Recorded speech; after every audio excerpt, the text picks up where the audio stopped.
Hey, what's up mga kakosa? So ngayon ang pag-uusapan natin yung pumutok na balita about James Reid and Nadine Lustre. Okay, so last Sunday sa GGV ni Vice Ganda, may interview si James Reid by Vice Ganda together with some male stars. There was this question which for me personally was very hard to answer. Napakahirap yun na tanong eh. Makikita din natin, no? We can see in James' way of answering the question na natagalan siya kasi mahirap nga talaga yung tanong. Okay? The question was, sinong pipiliin mo? Your friends or your girlfriend? Or kung babae, boyfriend. So, sinong pipiliin mo? Kayo. Sinong pipiliin nyo? Di ba napakahirap nun? But the people in the social media, the netizens, were quick to judge. Napakadaling manghusga, di ba? Kaya siya ginawa nilang masama si James Reid or ginawa nilang masama yung friends. Ito kasi, napakahirap talaga ng tanong. But James Reid answered it. He said that Nadine is good. Nadine and his friends have this fine, good relationship. Walang problema. But naging problema kasi Vice insisted that what if nga may problema, di ba? What if nga ganon may problema? Ayaw ng friends mo. Sino pipiliin mo? And then James Reid answered, friends. Doon nagka-problema. Okay? It was a very shocking answer of James Reid na napilitan yata siya na sagutin yung tanong kasi yun nga. And he chose his friends. And then umani ng sari-saring opinions from the netizens. We respect their opinions, but ito yung opinion ko dyan. Tingnan natin, before, okay, sa mga hindi pa nakakapanood, no, before tayo mag-react, before we bash someone, before we bash James Reid or his friends or Vice Ganda, tingnan muna natin yung mga points, okay? First point is, napakahirap ng tanong. Ikaw mismo, di ba? Kung tatanungin ka no, ano isasagot mo? Di ba? Kasi, paano mo titimbangin yun? Oh. So, ang take ko dun sa tanong is, I don't have to choose. Di ba? I love both my friends and my girlfriend. If hindi nila kayang magkaintindihan, so be it. Di ba? What's the fuss? Bakit kailangan mamili?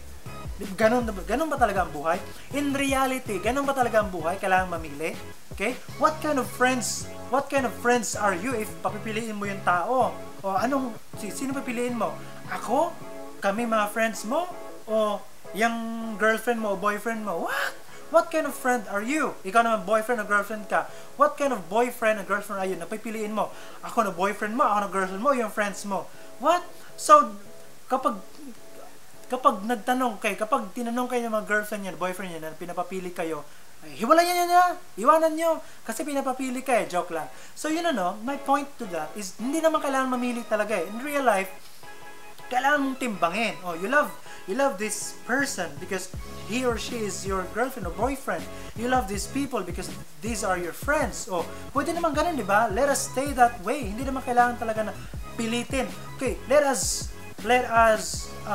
praise the fact that this person is willing na i-adjust niya yung sarili niya in extent na he or she will change his daily life na nung una hindi siya party person but kailangan niyang he or she is willing to go outside his or her comfort zone para lang mapasa itong tao na to.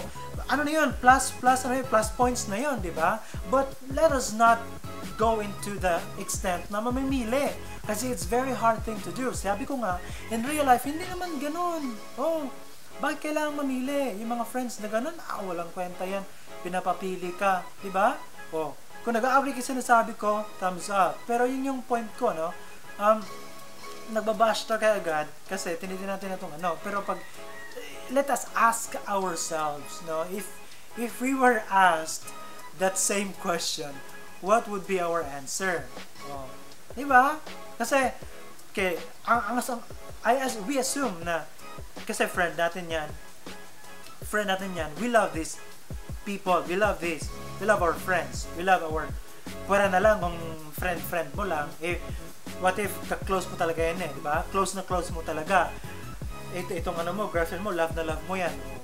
Kailangan pong, Diyos ko, mamimili ka talaga. Pwede namang all in di ba? Kung hindi sila magkasundo, hindi sila magkasundo, yung friend mo tsaka yung boyfriend, girlfriend, di hayaan na lang.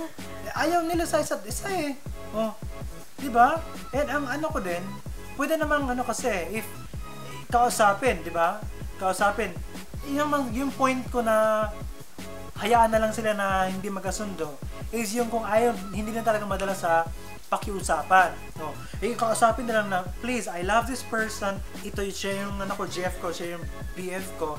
Please, try to understand. Siguro naman, give this person a chance. Give this person a chance na maipakita na kaya niyang makihalubilo sa atin.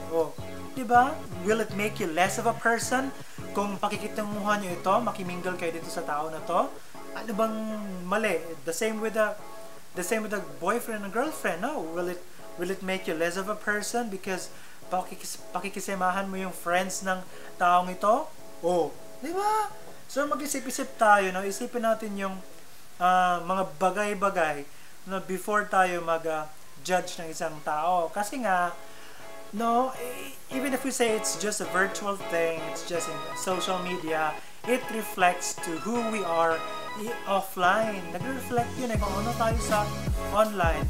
Malamang ganun din tayo sa offline. Gusto ba natin na ganun yung kahinatnan ng generation natin, na mga tao na mga walang, values is very important. Attitude is very important. You know that. Okay? So yun lang guys. Mga kausa, chill lang tayo. Okay? So thank you for watching. Bye!